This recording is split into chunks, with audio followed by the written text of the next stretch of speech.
మనం అనుకుంటున్నాం చూసావా, సైతాన్ గడు పుడితే ఆ రోజే చంపేస్తే బాగుండేది కదా అని. సరే చంపేశాడు అనుకుందామండి కాసేపు. సైతాన్ గడు పుట్టాడండి, ఆ రోజా అని చంపడేశాడండి దేవుడు. నెక్స్ట్ సైతాన్లు పుట్టరా? మీరు అనుకుంటున్నారు పుట్రని. సైతాన్ అంటే వ్యక్తి కాదు, సైతాన్ అంటే ఆలోచన. సైతాన్ అంటే ఒక వ్యక్తి కాదు, అది ఒక ఆలోచన. దేవుడికి వ్యతిరేకంగా పావులు కదిపే ఆలోచన సైతాన్ అంటే. ఈయన్ని చంపేశాడు అనుకుంటే ఇప్పుడు ఇంకోటి పడతాడు. ఇప్పుడు ఉదాహరణకు మాట చెప్తానండి, రేపులు చేసిన వాళ్ళు ఉరి చేస్తున్నాడు, రేపులు జరగట్లేదా? మళ్ళా రేపులు చేస్తున్నారు, మర్డర్ చేసిన వాళ్ళని చెప్పేస్తున్నారు, ఉరి శిక్షలు వేసి మళ్ళీ మర్డర్ చేసే వాళ్ళు పుట్టట్లేదా?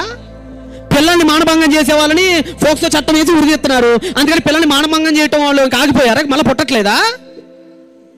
చంపేస్తే అంతటితో ఆగదు. ఆలోచన అంటేనే దానికి సావు లేదు.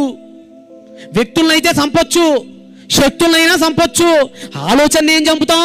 స్వతంత్రత ఉన్నంత వరకు ఆలోచన ఉంటుంది, స్వతంత్రత ఉన్నంత వరకు ఆలోచన ఉంటుంది.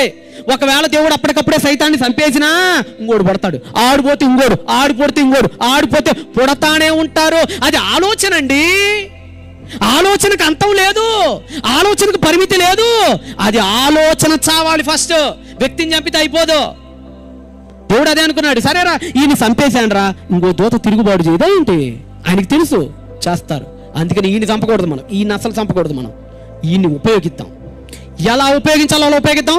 ఉపయోగించినంత కాలం ఉపయోగించి నరకంలో పడేద్దాం. నరకంలో వాడు కొట్టి మిట్టాడుతాం. వాడు చావకూడదు. వాడు చచ్చాడంటే ఏముందండి, అంతటితో అయిపోద్దండి, ఆడి జీవితం కథం అయిపోద్దండి. దేవదూతలు కూడా మిగతా ఏమనుకుంటాయంటే, ఏముంది మహా అయితే దేవుడు ఏం చేస్తాడు, మా అయితే చంపేస్తాడు, లేకుండా చేస్తాడు, ఉనికిలో లేకుండా చేస్తాడు, ఏమైంది, మన ప్రయత్నం మనం చేద్దాం సింహాసనం కోసం, మా అయితే ఉనికిలో లేకుండా చేస్తాడు, మనకేం నష్టం లేదుగా అనుకుంటాయి. కానీ నరకంలో వేసి యుగ యుగాలు తరతరాలు నిర్విరామం నిత్య లోకంలో కాల్చేస్తుంటే కదా భయం. అందుకనే దాన్ని చంపకుండా ఉపయోగించుకున్నంత కాలం ఉపయోగించుకొని తర్వాత నరకానికి పంపించేస్తాడు దాన్ని.